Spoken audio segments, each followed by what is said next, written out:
Okay, so we'll start with what prompted you to become the board of advisor for 1W and Worldwide Network. Okay, so a few months ago, Sunil contacted me and he spoke to me about what the vision was for 1WN, what he was trying to achieve, what they were trying to set out and move forward with the membership, the group, etc. Because of my previous relationship with Sunil, he said that I could add value from providing information and advisory to their board, but not just as a freight forwarder, but coming from an airline background, but also looking from a ground handling perspective.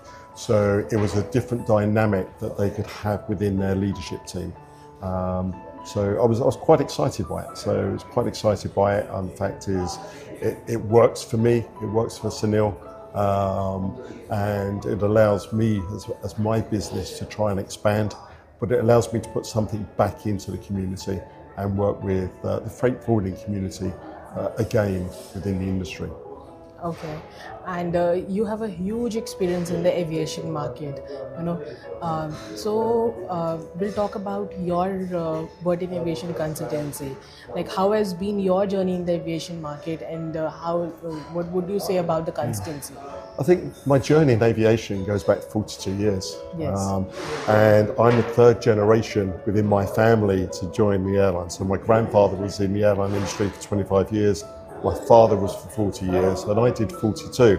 And now my two sons are in the industry as well. So my experience in working overseas for 16 years, just purely in cargo, was, I gained a lot of experience from a commercial and an operational perspective.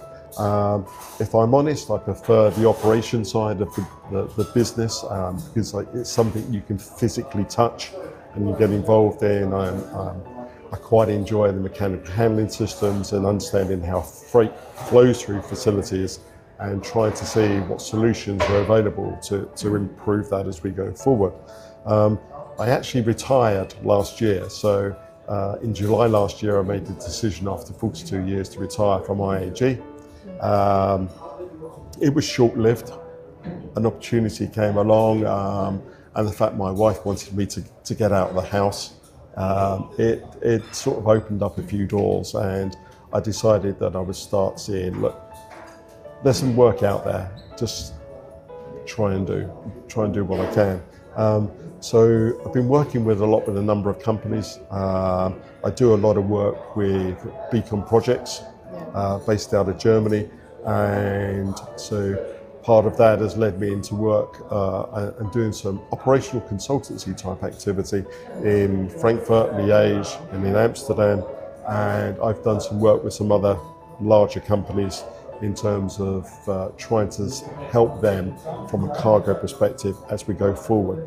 The good thing is for me is looking at old facilities and new facilities, trying to understand what their capabilities are, trying to understand what their requirements are, and then learning lessons, I think, which is quite important, learning lessons from where investment's been made in facilities, investment's been made in people. And a lot of people think, here's a brand new facility, it's great for the business. But it's not just about a facility, it's around how do you change the culture, how do you embrace the technology, how do you use the technology. And the industry is becoming very process driven.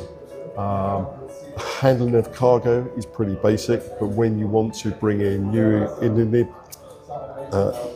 technology, new tools to improve communication with clients and customers, that means you've got to change the way that people operate.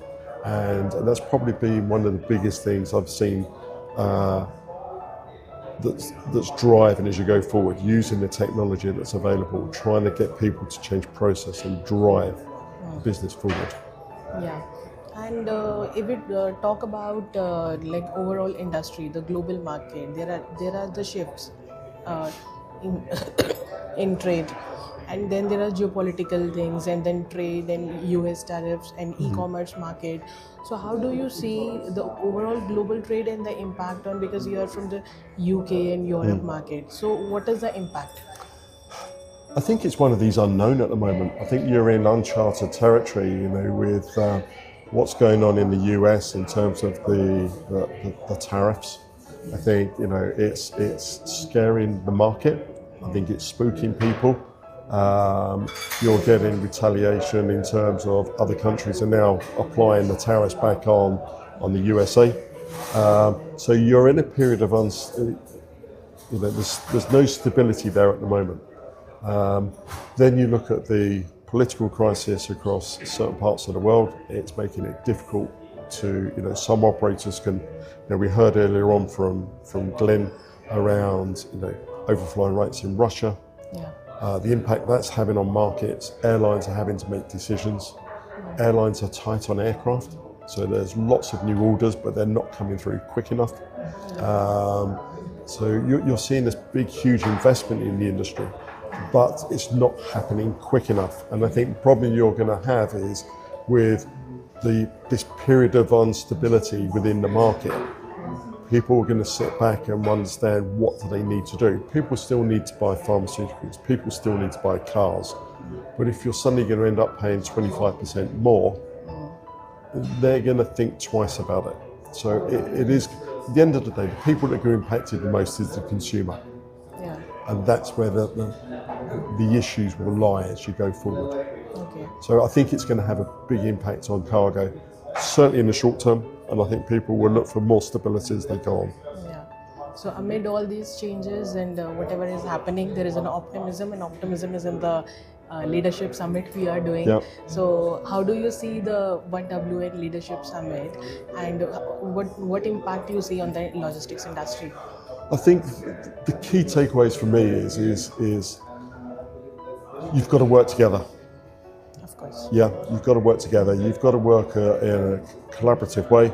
It's not all about price, and it's not all about looking at your individual business and freight forwarder, etc. You've got to think about what other values you can add to it. So can you act for one of your network partners in a station where actually you may not be earning a lot of revenue out of it, but it's around how do you grow your business as a single entity into a place within the globe and expand as a result of that. So effectively you become one seamless business as you go forward, because you are competing against the big multinational freight forwarders. But what you tend to find with the smaller companies and a lot of the smaller SMEs is you have niche products and niche markets that you tailor for. Yeah. And you've built your business on customer experience, the service that you provide your customer, etc. And I think as you go forward, you've got to also developing technology. You've got to move away from it. And how do you influence? And I think, how does One World Network influence the key? How do they influence customs? How do they influence regulatory bodies? Yeah. How do they influence IATA? And it's having that voice to do that, and it's making sure that the board represent all the members, and they are speaking as one as they go forward, because there are lots of networks. Yes. In the freight forwarding industry, lots of networks, but to be meaningful, you've got to do something different, and I think that's what One World have got to do. One World Network's got to do. Okay.